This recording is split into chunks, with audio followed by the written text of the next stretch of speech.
I'm reading from Rockefeller Medicine Men, Capitalism and Medicine in America, Chapter 2, Scientific Medicine. Throughout the 19th century, the medical profession was almost constantly frustrated in its attempts to gain public confidence and raise professional incomes and status. Despite varied attempts to alter the competitive market economy for medical services, the dominant portion of the profession continued to be plagued by competition within its own ranks and those beyond the pale of orthodoxy. In this chapter, we will see how the rise of science in the latter part of the century provided the solution that medical reformers had previously sought in vain. Physicians and biological researchers consciously applied the methods and principles of scientific research to problems of disease, though even in the 1860s their work had little support and played a very minor role within the medical profession. At about mid-century, however, leading reformers among elite medical practitioners took up scientific medicine as the ideology of professional reform and uplift. Medical science gradually provided practitioners with a somewhat more effective medical practice, enabling them to increase their credibility with the public and reduce economic competition within the profession. Scientific medicine was adopted as the unifying theory that enabled the dominant profession to develop strong political organization and to win political and financial support from wealthy people in society. Perhaps the most fundamental, the association of medicine with science won support from the new technical, professional, and managerial groups associated with the growth of corporate capitalism. American medicine in the 1800s. In 1800, nearly all American physicians received their training as apprentices at the side of a practicing physician, assisting with simple techniques and mixing medications. In the 18th century, medical lectures had not widely been available in this country, so young men from the upper class went abroad for their medical education, especially to Scotland. The handful of Edinburgh-trained physicians in America developed very successful practices with the wealthiest city dwellers for their clients and lucrative consulting practices besides. By 1800, only about 100 American physicians had attended medical courses at Edinburgh, and only 3 American medical programs at Pennsylvania, Harvard, and Dartmouth were offering lectures to supplement the apprenticeship. The graduates at these institutions formed a medical elite, and together with the rank-and-file apprentice-trained physicians, they formed a self-styled regular profession. But most Americans were probably not getting their medical care from regular physicians. Whereas most of the populace lived in the countryside or small towns, most apprentice-trained doctors and the few medical school graduates lived in large towns and cities.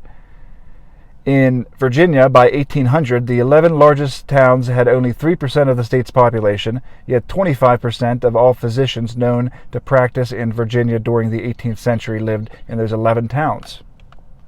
Most Americans, when they were sick, consulted herbal practitioners. These empirical healers had no formal training but apprenticed mainly with other herbalists. Some of the herbalists were midwives, and others were men and women who had experimented with herbs and were known for their abilities to heal the sick. Lay healers were distributed throughout the countryside. They seldom relied on healing for their entire support and charged little for their services. Regular physicians were increasingly plying their art on a full-time basis and charging substantially higher fees, often supported by medical societies publishing fee bills to place a floor under competing doctor charges. The maldistribution of regular physicians and their higher fees were only 2 reasons why the regular profession was widely unpopular in the first half of the 19th century.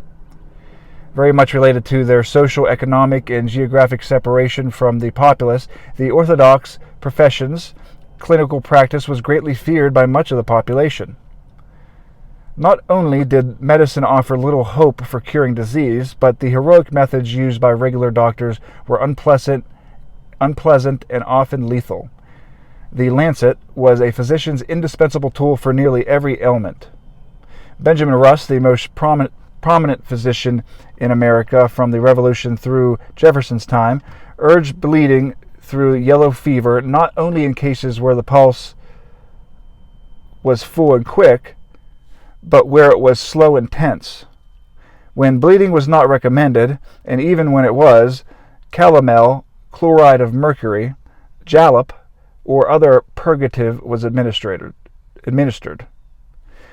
The violent vomiting and purging that resulted were more detested than even the pus-filled blisters induced as another form of therapy. After attacking the body as well as the disease with bleeding, blistering, and purging, the physicians administered an arsenic tonic to restore the weakened patient's vigor. Against this distasteful and frequently disastrous treatment by regular physicians, the empirical herbalists' mild treatments were pleasanter and at the very least did not interfere with natural rates of recovery. Their mild emetics and stimulants seemed closer to nature than regular profuse bloodletting and harsh purges. Still experiencing competition from the empirically grounded herbalists, regular physicians resorted to even larger doses of their therapies through the first half of the 19th century. Believing that any desired change in the patient's gross symptoms was to the good and seeking to distinguish their art from lay practice, doctors bled their patients more profusely and doubled and tripled their doses of calomel and jalap. The profession's heroic therapy became the focus of increasingly bitter and widespread attacks. Thomas Jefferson called them an inexperienced and presumptuous band of medical tyrants let loose upon the world. By the middle of the century, cholera victims were given an even chance of being done in by the disease or by the doctor. The profession's fearsome and futile methods reduced public confidence in regular doctors to an all-time low. Leading local and regional members of the profession tried many methods of increasing public confidence in doctors and reducing competition.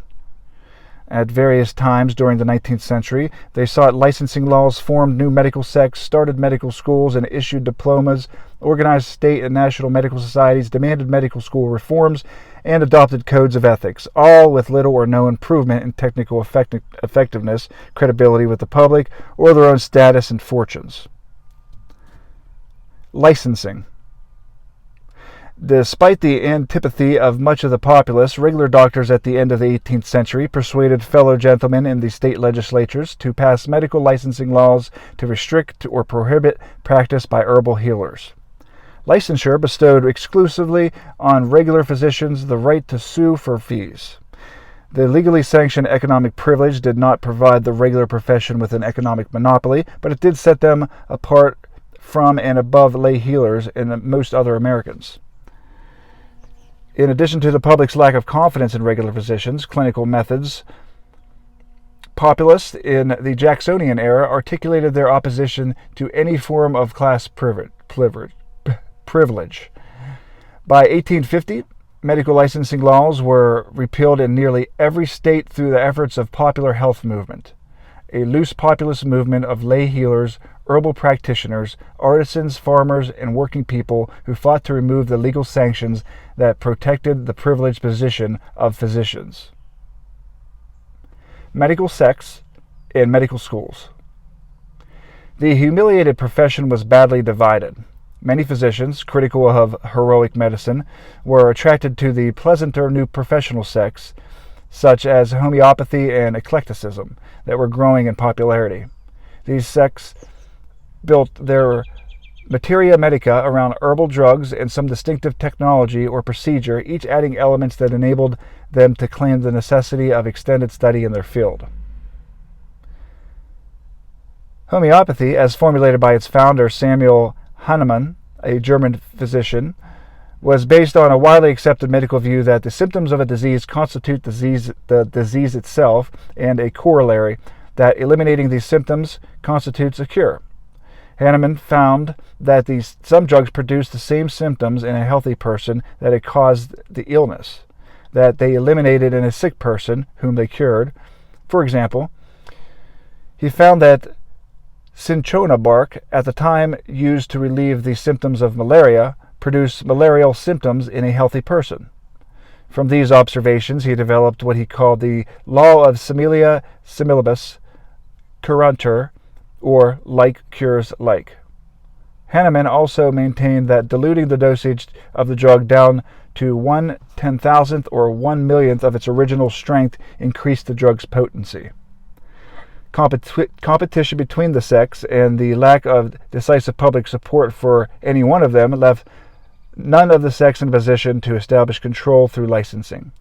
The Orthodox profession and other sects turned to medical education and degrees as a method of recruiting and certifying new physicians in their ranks and uplifting the profession. Medical schools proliferated throughout the country, and some 400 were founded between 1800 and 1900. Local physicians organized schools to supplement their practices with lecture fees paid by medical students and through their graduates to fatten their incomes with increased consultations. At a time when physicians considered $1,000 to $2,000 a year a good income, the average part-time medical school faculty member earned more than $5,000 annually from student fees and private practice, while more enterprising and popular colleagues earned at least $10,000 a year. Like hundreds of general colleges started before the Civil War by rival Protestant sects and political groups, many medical schools were started by rival medical sects to improve their competitive position vis-a-vis other sects. The Orthodox profession controlled by far the largest number of schools. The proliferation of medical schools in the 1800s assured the dominance of diploma-carrying regular doctors over lay healers and physicians of other sects. By 1860, regular physicians outnumbered other sectarian doctors 10 to 1. The inexpensive and widely dispersed medical colleges encouraged large numbers of young men and some women to attempt careers in medicine. Graduates, many of them from yeoman farming and working-class families, filled the cities, towns, and countryside of America. Elite regular physicians resented the competition within the dominant sect, but they saved their most venomous denunciations for competing sects. The sectarian doctor was the greatest foe of the medical profession, argued the dean of Tulane University Medical Department, because he was an obstacle to the financial success of the respectable medical practitioner. As the number of physicians increased, organized doctors became increasingly worried. It was clear to all physicians that producing a lot of doctors would lower rather than raise the status and incomes of the profession as a whole. Lacking the public support necessary for effective medical licensing laws and still smarting from the humiliating defeat from the medical licensing earlier in the century, the reformers turned to medical school reform. Raising medical school standards and thereby reducing their enrollment, medical reformers believed, would simultaneously win public confidence in medical practice and reduce the output of doctors. The problem they faced was how to control the independent proprietary medical schools. Medical societies. Local and state medical societies representing practitioners fought with medical schools in their areas.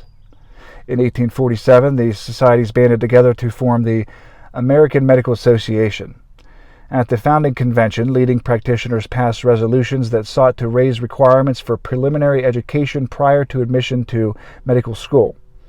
So few Americans had the requisite education at the time that enforcement of these standards, according to historian William Rothstein, would have closed down practically every medical school in the country and would have depleted the ranks of formally educated physicians in a few years.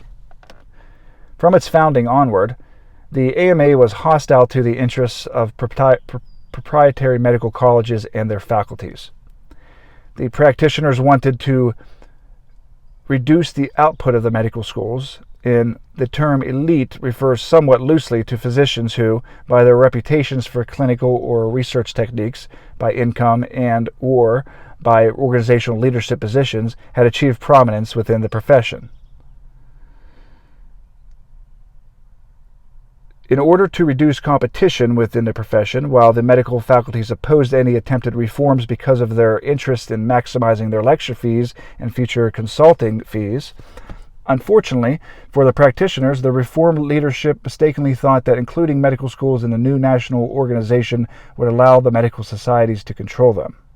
This strategic mistake immobilized the AMA as the vanguard of practitioners' interests until 1874, when medical college voting rights in the association were abolished.